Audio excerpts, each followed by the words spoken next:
They said the Oak Island mystery was over, that every tunnel and secret had already been exposed on camera. But then, out of nowhere, a file appeared online. No watermark, no credits, just a cryptic title: Oak Island, Restricted Archive Footage. Minutes later, it vanished. But not before a few viewers caught what looked like Rick Lagina and his team digging in complete secrecy. No crew, no lights, only flood lamps cutting through the dark, and something metallic glinting deep underground. What they found wasn't part of any televised episode. It was something else entirely. Something powerful enough to trigger an immediate lockdown of the site. Before we dive in, make sure to like and subscribe, because what follows was never meant to see the light of day. The footage begins under blinding floodlights slicing through thick fog. Generators hum, a backhoe idles. At the center, Rick Lagina, face half-lit, directing the dig like a man racing against time. No producers, no network crew, just Rick, Marty, and two unidentified workers in plain gear. The timestamp only deepens the mystery. 3 weeks after the official season wrapped, when the island was supposed to be sealed and permits expired. So why was Rick back, and why was this filmed in total secrecy? Within hours, Oak Island forums exploded. Some claimed it was test footage, others said government involvement. But anyone who knows Rick's face could see it. This wasn't curiosity driving him. It was fear. Then came the sound, a steady mechanical roar, as the rig drilled deep into the earth. The camera jolted, refocused, then caught a faint metallic reflection underground. One of the men leaned in and said something barely audible. "It's the chamber signal. It's finally real." And then chaos. A shout cuts through the noise. "It's hollow!" The drill stops. Lights flare. The crew freezes. In that frozen moment, you can hear Marty's voice whisper, "Don't film this." But it was too late. Someone already had. Hours later, digital investigators began tearing the footage apart. Frame by frame, second by second. That's when they found it. The coordinates. Not part of the overlay, not a prop, but embedded in the GPS metadata from the recording device itself. And those numbers didn't point to the money pit. They pointed somewhere else entirely. A dense patch of forest east of Smith's Cove, a sector closed by Nova Scotia's Department of Natural Resources since 2019. The reason listed? Geological instability. No public footage, no access, no explanation. So why was Rick digging there at 3:14 a.m.? Why was the show's main production team never informed? And why, when this footage surfaced, did History Channel issue takedown notices faster than any other Oak Island leak in history? In one of the clearer frames, you can see Rick holding a rugged tablet screen toward the light. On it, glowing lines, seismic waveforms mapped across underground rock. But these weren't random distortions. They formed a deliberate pattern, a hexagonal void, nearly 40 feet wide and perfectly symmetrical. A formation no natural fault could ever create. Forensic analysts who studied the data called it a vault signature, the kind of geometric imprint left behind by artificial chambers, sealed with dense mineral layering to mask radar scans.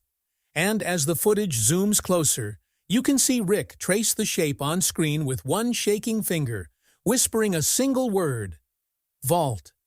Whatever they found that night wasn't part of any sanctioned dig. It wasn't logged, cleared, or meant to exist on record. But once those coordinates surfaced, everything changed. Analysts matched the data to a restricted zone near Smith's Cove, an area officially closed for geological instability. Within hours, satellite pings showed new machinery operating there under the cover of darkness. The leaked footage picks up from that moment. The screen flickers in near darkness, static crawling across the edges as the hum of generators fades into the sharp rhythm of handheld scanners. On screen, seismic lines pulse, then converge into a perfect hexagon buried deep beneath the cove. No natural formation could explain it. Rick's voice breaks through, low and unsteady. It's not natural. Someone built this, Marty, standing close behind, mutters about pattern symmetry, how it mirrors catacomb chambers beneath southern France. The air tightens. They all know what he's suggesting. Templar architecture, buried right under Oak Island. One of the unknown workers lowers a ground-penetrating probe, and the display shows hollow resonance. "That's air," he says. Rick doesn't hesitate. "Then we go in." Marty protests, mentioning flood traps, pressure buildup, every risk that's ever haunted Oak Island digs. But Rick doesn't care. "We've been chasing ghosts for years," he snaps. "This is solid." He signals the driller. The bit grinds downward, sparks scattering through the mist. Mud erupts, then abruptly, silence. The sound of metal against metal echoes from below. Someone shouts, "It hit something hard!" The recording jumps. When it stabilizes, they're already knee-deep in freshly dug clay. Floodlights trained on an uneven sandstone wall. Something glints through the dirt. The camera zooms in. A line, thin, perfect, forming a rectangular outline. Rick brushes it with his glove. It's a door. They scrape away more, uncovering what looks like an ancient seal fused into the stone. Under UV light, faint etchings glow.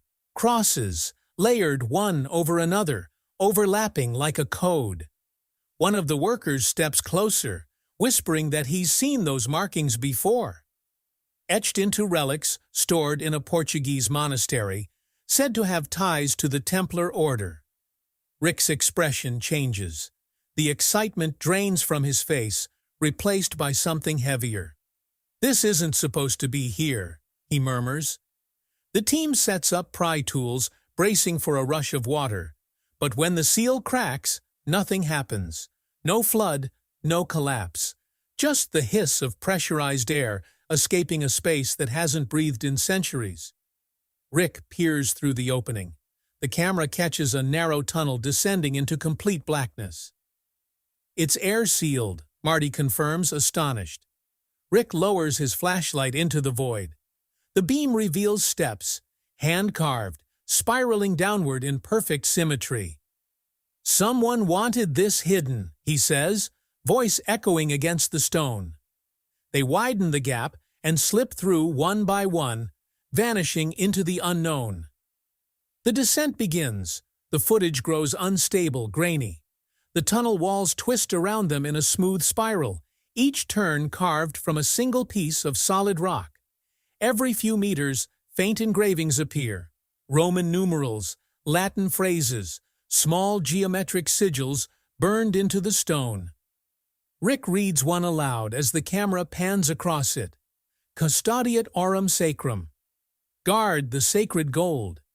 His words linger in the narrow passage, swallowed by the echo of their footsteps. The deeper they go, the more impossible it becomes to believe this structure was made by human hands in the colonial era. The air grows heavier, metallic. The sound of dripping water disappears entirely, replaced by the low hum of silence. The camera light sweeps over what looks like rails embedded into the floor. Old, rusted, but unmistakably tracks, as if carts once ran through here carrying something far heavier than earth. Then the beam catches movement, or what looks like it. Shadows stretch across the stone, but when they turn, there's no one there. The cameraman steadies the lens, breathing fast. They continue downward until the staircase ends abruptly at a flat platform. Dust covers everything, but at the far edge, slumped against the wall, lies the unmistakable shape of a human form. Rick approaches slowly, brushing away sediment. The body's a skeleton, still wrapped in the tattered remains of a miner's uniform, the fabric style dating to the early 1800s. A rusted pickaxe rests beside it. Whatever they were digging for, they never made it back up. Rick kneels beside the remains, his light trembling as it moves across the floor. More bones appear, scattered, unburied, clustered around a collapsed section of tunnel. The camera pans over one skull, jaw still open as if caught mid-scream. Marty steps closer, voice barely above a whisper. "They found it first," he says. Rick looks at him, face pale under the flickering light. Then something buried them with it. The air down there feels alive, vibrating faintly against the microphones. Dust swirls in the light beams, forming shapes that almost resemble writing before fading away. Rick raises the tablet again, scanning the space. The readings spike.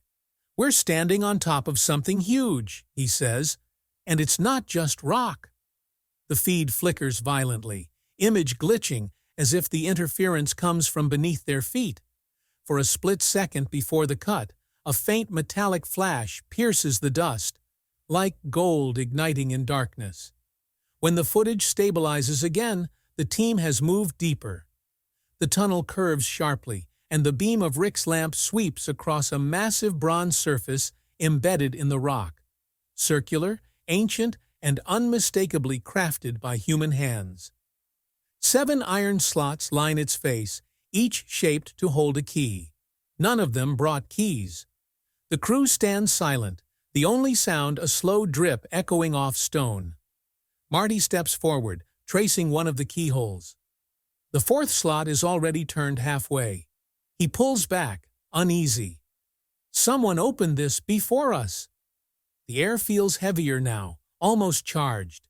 They try to pry it, wedge it, even drill around the edges. But nothing gives. It's as if the door is fused to the rock itself. Then Rick notices something odd. One of the wall's old torch brackets looks newer, recently polished. He grips it and twists. A deep mechanical clunk reverberates through the stone. Slowly, impossibly, the bronze circle begins to rotate. Dust rains from the ceiling as ancient gears grind to life, echoing like thunder. The crew backs away, covering their mouths as a gust of stale air pushes out from behind the seal. The door slides aside, revealing a hollow black void beyond their lights. Rick steps in first. His boots crunch on something brittle. Old wood, fragments of bone, who knows? The camera follows, and for the first time, light spills into the space beyond. A cavernous chamber stretches out before them, its ceiling glittering like a galaxy. The entire roof is coated in mirrored quartz, catching their flashlight beams and scattering them across the walls in a cascade of reflected brilliance. It's as if the room itself is alive, breathing light. The crew's movements echo endlessly, multiplied by the reflective ceiling until it feels like they're surrounded by their own shadows. The floor is uneven, littered with crates half buried in silt and debris. The wood is centuries old but intact, the surfaces stamped with a familiar double-cross symbol, one used by the Knights Templar. Rick crouches beside a crate, brushing away dust. He pries it open, and the light catches what's inside. Dull gold bars, small and heavy, each stamped with an engraving that reads, "London, 1914. Marty stares, speechless. This isn't medieval treasure. This is 20th century gold. The kind lost during wartime transport. Rick flips one over, recognizing the mark from old shipping ledgers. "It's the Halifax consignment," he whispers, "the one that vanished in the harbor explosion." History books claim the Halifax shipment, a secret British gold transfer meant to fund war efforts, was lost when a munition ship detonated in 1917. But here, deep beneath Oak Island, sits its cargo, untouched. The realization shakes everyone. If this was here, who moved it? How did it end up sealed behind a Templar-style vault, centuries older than the shipment itself? As they explore deeper, the camera catches the gleam of something different among the crates. Stone instead of wood, its surface covered in engraved Latin and a carved Templar cross. Rick brushes it clean and finds a lid, sealed with ancient wax. He cracks it open, and inside lies a bundle of parchments wrapped in decayed leather. The edges crumble under his touch, but enough remains to reveal hand-drawn maps of Nova Scotia, marked with tunnels and intersecting lines that converge directly under Oak Island. Along the top margin, a phrase written in faded ink reads Codex Aurii. Rick unfolds one parchment fully, revealing diagrams of vaults labeled in archaic French, each tied to coordinates that match known points on the island's grid. Smith's Cove, Borehole 10X, the Swamp. These weren't random dig sites. They were mapped centuries earlier. Marty reads one of the lines aloud. Aurum in terra custoditum sub signo duplici. Gold in the earth, guarded under the double sign. It's the same double-cross symbol carved into the crates. Beneath the maps lies another smaller scroll. A message written in elegant handwriting, reclaimed for the temple in exile, AD 1753. The ink still dark, the meaning unmistakable. The Templar descendants, long thought destroyed after the Order's fall, had survived. They'd moved their caches piece by piece across the Atlantic. The implication is staggering. The gold found here wasn't just misplaced wartime bullion. It was part of a lineage of secret transfers stretching back hundreds of years. Marty lowers his light, struggling to process it. They used the Halifax gold to replace what was taken before, he says quietly, to keep the vault alive. Rick looks back toward the entrance, eyes wide. The weight of centuries presses down around them. The mingling of myth and reality, of religion and greed. Every generation added its own layer to the mystery, using the same ground, the same codes, the same silence. The camera pans slowly across the chamber. Rows of crates, the mirrored ceiling above, the bronze door now locked behind them. Every reflection doubles their image until it feels like the Templars themselves are standing there, watching. Rick lifts one of the ingots again, light flickering off its edge. This was never about one treasure, he murmurs. It's a network. The footage begins to distort again, static creeping in as the last clear frames show Rick clutching the Templar chest, his eyes fixed on a side tunnel branching into darkness. A faint metallic hum rises from within, steady, mechanical, impossibly deep. The image stutters, collapses into black, and for several seconds there's only the low pulse of interference. When the picture returns, it's from the same camera, tilted, half buried in debris. Voices overlap through the distortion, echoing down the stone corridor. The parchment Rick had been reading, the one referencing Codex Aurii, now lies crumpled on the floor. His gloves are streaked with dust and something darker, metallic. Marty's voice cuts through the static. Rick, look around. Half of it's gone. The camera steadies just enough to show the chamber again, but everything has changed. Crates lie splintered, their lids torn away, contents stripped out. Only a handful of broken ingots glint faintly in the dust. The rest vanished. Rick steps forward, his breathing sharp and uneven. "Who touched this?" he shouts off camera. No one answers. The feed picks up faint murmurs, unidentifiable voices arguing in low tones. He turns toward the noise, and for a moment, silhouettes flicker against the quartz reflections. Figures standing near the entrance tunnel, not part of his crew. "We weren't alone down here," Marty whispers. The camera zooms in just enough to catch movement. One of the unknown men dragging a tarp-covered object toward the passage. Another is carrying a heavy black case marked with a stenciled crown insignia. Rick's voice cracks with anger. "You can't just take this. This is evidence!" The response comes cold, authoritative, filtered through a respirator mask. "This never happened." Bury it again. The tone isn't a threat, it's a command. The camera shifts violently as if someone tries to snatch it away. Then the footage cuts to static. Metadata from the leaked file shows a perfect gap of 12 minutes. Not corrupted, deleted, intentionally.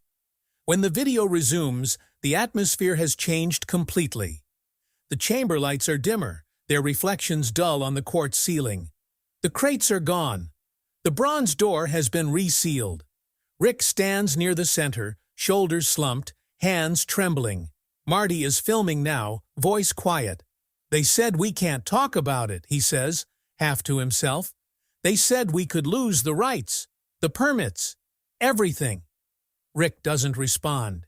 He just stares at the sealed door and says softly, "Then it was never ours to begin with." Above ground, the leak spreads before anyone can contain it. Within hours, the footage is mirrored across servers, reposted under fake accounts, dissected by thousands of amateur analysts. The clip of the metal door, alone, racks up millions of views before vanishing. By morning, every copy hosted on major platforms is gone, scrubbed clean, replaced with copyright claims from shell companies no one can trace. 2 days later, all excavation access around Smith's Cove is revoked by Nova Scotia authorities. Official reason: subsurface instability. But locals living near the shoreline start noticing unusual activity. Barges arrive at night with their running lights off. Temporary scaffolding goes up under tarps. A fisherman anchored off the eastern inlet records faint flashes of white light flickering through the trees. "Looked like welding," he says in the leaked report, "like they were sealing something shut." Satellite data from the same window shows containers being moved across the island. 3 large rectangular units loaded onto a covered barge that departs toward the mainland before dawn. The next day, the coordinates of that barge vanish from maritime tracking systems. Someone shut the transponder off mid-route. The History Channel issues a short press statement. Unauthorized content, believed to be manipulated, has circulated online. No credible link exists between this material and official Oak Island operations. But the wording is strange. No direct denial, just a distancing. And insiders claim that production was temporarily suspended for security reasons. Meanwhile, whispers spread among local contractors. Some talk of new security teams brought in under private contracts. No logos, no identifiable vehicles, just unmarked SUVs and uniformed personnel patrolling near the restricted zone. One worker swears he saw crates loaded into a military transport truck on the mainland dock 2 days after the leak. The markings? Same double-cross symbol seen in the footage. In the weeks that follow, divers attempt to approach the area near Smith's Cove under cover of darkness. They find disturbed seabed, fresh trenches carved into the ocean floor, sediment displacement consistent with recent heavy excavation. One diver reports a shimmer in the water, flecks of gold dust suspended like glitter near the shoreline. The sample he collects later tests positive for refined bullion composition, matching early 1900s British mint standards. Speculation explodes. If what they removed was the Halifax gold, why the secrecy? And what about the older relics, the Templar artifacts, the parchments? The official silence only fuels the fire. Conspiracy forums start mapping every historical Templar site against Nova Scotia's coastline, discovering patterns that form geometric alignments pointing back to Oak Island. Theories multiply, some claiming the island was just one vault in a global chain. Archaeologists who review the footage privately note inconsistencies in the chamber's architecture. Medieval design, layered with modern reinforcement. Someone had entered that vault more than once over the centuries. Someone had maintained it. A few experts even speculate that the Halifax shipment may have been intentionally hidden within the existing Templar vault, disguised as an accident to protect the gold from wartime theft. That would explain the 1914 stamps and the silence that followed. Rick Lagina has never spoken publicly about the footage. Neither has Marty. When pressed in later interviews, both deflect, referring vaguely to rumors and digital fabrications. But crew members who left the production around that same time described sudden non-disclosure agreements and the confiscation of personal equipment. One former sound engineer said his external drive was taken for review and never returned. Months pass, and the island falls quiet again. The once busy dig site remains under restriction. Tour boats are turned away. A new perimeter fence appears near Smith's Cove, lined with warning signs citing active geological risk. But late at night, fishermen still report the hum of machinery, low, constant, like pumps or drills operating deep underground. Independent researchers who managed to scan the island from offshore claim they still detect subsurface voids, multiple ones, arranged in a precise triangular formation radiating outward from the cove. Whatever was beneath Oak Island wasn't a single vault. It was a network, and only one section had been uncovered. Geologists estimate that if the full chamber system still exists, the untouched sections could contain deposits exceeding $100 million in modern value. But to others, the gold was only camouflage. The real treasure, they argue, was the documentation. The proof that the Knights Templar not only escaped Europe, but established a functioning refuge in the New World centuries before Columbus. The Codex Aurea wasn't just a ledger of wealth, it was a map of a secret lineage. The leak remains unsourced. Every known copy ends abruptly with the same frame. Rick turning toward the sealed bronze door, a faint reflection of light flashing across his face before darkness swallows the image. Forensic analysts who've studied the footage claim that just before the cut, a voice, barely audible, can be heard muttering, "Leave the rest." Whether that meant more gold, more vaults, or something else entirely, no one knows. But what's undeniable is that something monumental was uncovered and then erased. Every trace removed, every story rewritten, every witness silenced behind contracts and denials. And somewhere beneath the quiet soil of Oak Island, the hum continues, a buried heartbeat reminding anyone who listens that the ground still hides more than gold.